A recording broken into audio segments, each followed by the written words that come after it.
أعوذ بالله من الشيطان الرجيم. بسم الله الرحمن الرحيم. وقوم نوح لما كذبوا الرسل أغرقناهم وجعلناهم للناس آية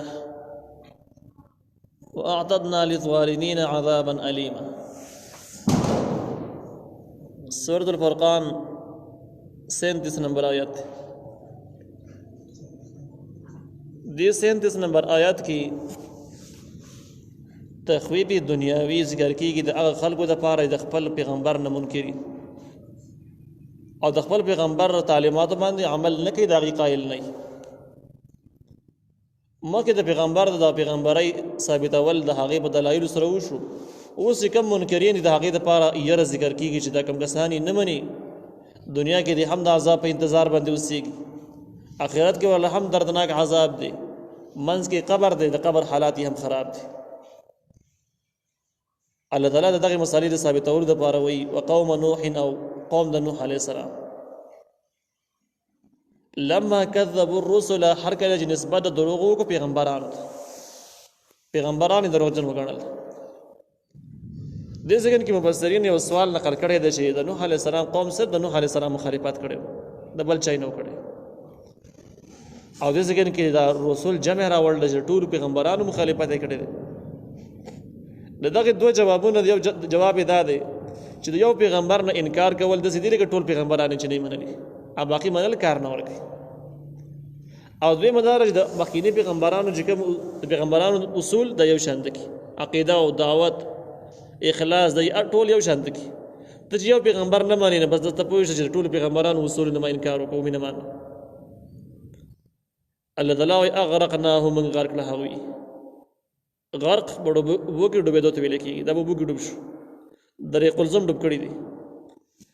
او دغه نه علاوه چې کوم خصب ته نو خصب او جسمه کې چې کوم سره ډوب شي د خصب وي. قارون او د هغه ملګری چې زمکه راخ کول دا غرق شوی نه، د خصب زمکه راخ کړی. وجعلناهم وغرزول دوی لرا للناس د پاره د خلکو آیاتن غټن نخه. فرعونیان د خپل د نوح علیه السلام قوم د خپل زمانه د عبرت لوی نه خوا چې الله تعالی په دې باندې وبره وستلې ته په نوح مشوره واقعیا د مخه تر شوی او دا ټول خلک په بو کې ډوب شو، غرق شو. دا د خلکو د پاره ښکارا د عبرت یو نه خا د رسول د خپل پیغمبر نه مني، الله تعالی به سره د سوي او دا سره کوي شي. واعتدنا للظالمين عذابا اليما، امنګ تیار کړل ظالمانو د پاره عذاب دردناک. د آخرت سزا شو چې آخرت کې د دې لپاره دردناک عذاب تیار شوی دی. ظالم هغه چاته ویل کېږي چې حقدار د حق نه ولګي. نو په انسانانو باندې ټول اول حق د الله تعالی دی. سوچ د الله تعالی حقونه نه مني، دا ټول غټ ظالم دی. به د الله تعالی په حقونو کې غټ حق توحید دی. کم خلک شرک کوي نو بس د ټول غټ ظالمان دي. مخکې دا مضمون تر شوی دی چې ان الشرک لظلم عظیم، شرک لوی ظلم دی. ځکه د الله تعالی پر بندګانو باندې غټ حقدار چې الله تعالی په واحد له شریک مني، عبادت بندگی به کوي. نو چې کم کسان د الله تعالی د حقونو نه منکر دي، د مخلوق د حقونو نه منکر دي، د ظالمانو کې شمار دي. بیا د ظالمانو خپل درجات،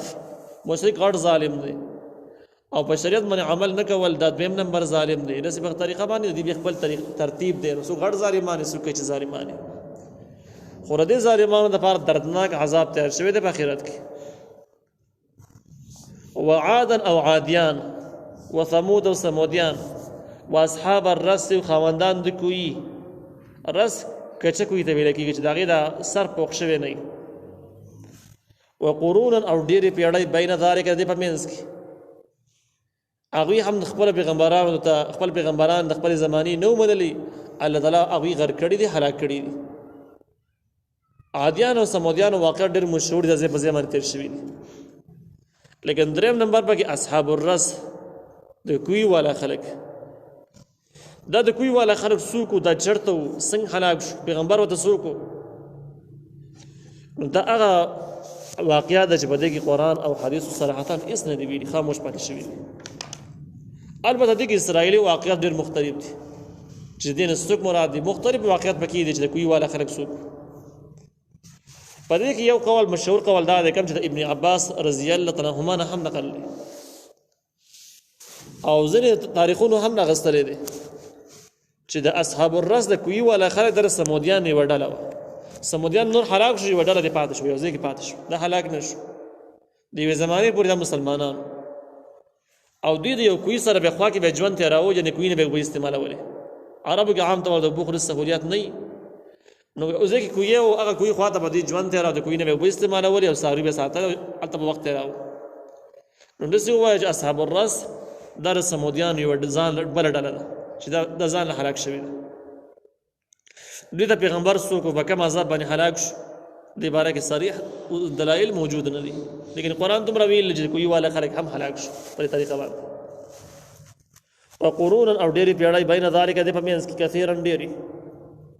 او ډېرې پیړۍ په منځ دې کې زیات دي د دې سمودیانو عادیانو اصحاب الرس په منځ کې ډېرې پیړۍ نور هم هلاک شوي دي دغه هغه منځ کې کسان ذکر شو خو دین علاوه نور قومونه هم دې منځ کې هلاک شوي دي دغه شانې کې پیغمبران یې نه دي منلي وکلا ضربنا دا ټول موږ بیان کړي له الامثال هغوی ته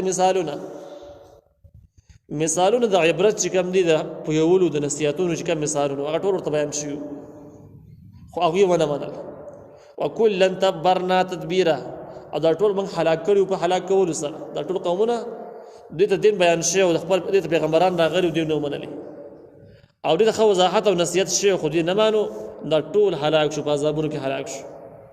نو ثابته شوه چې د خپل پیغمبر مخالفت کول سبب د عذاب جوړیږي ولقد اتوا على القريه التي امطرت مطر السوء یقینا راغلی و دا عرب خلق قریش په هغه کلمانه امطرت چې په هغې باندې باران شوی مطر السوء بد باران عذاب باران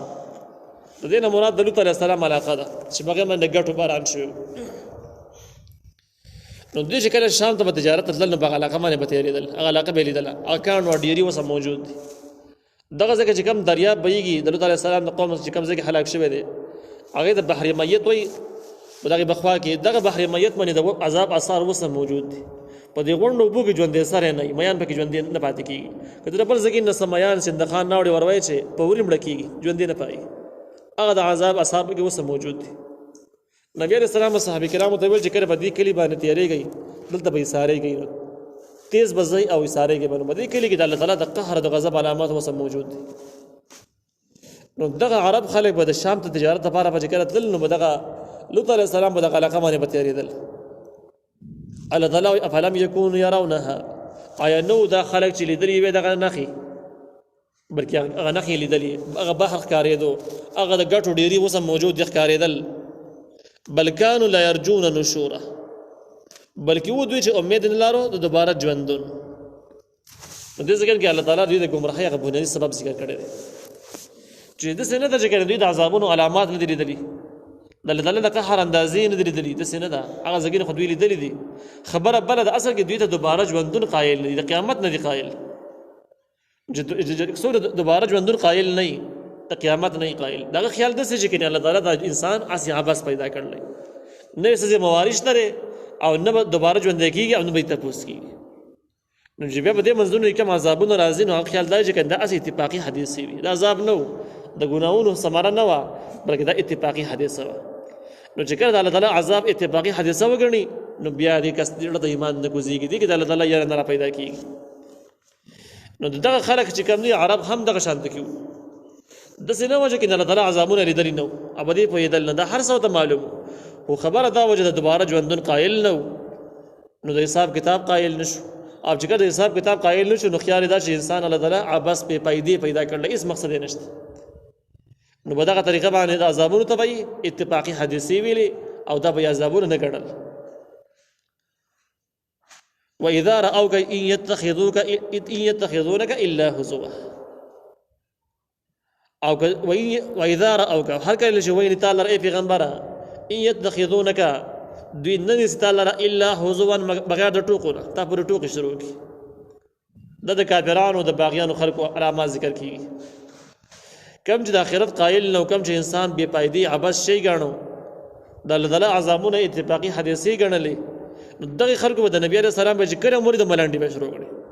او دسی به ویل هذا الذي بعث الله رسوله اے دې هغه کس ته چې را لګل د الله تعالی پیغمبر سره دا کس الله پیغمبر کړي دي ټوکی به کوي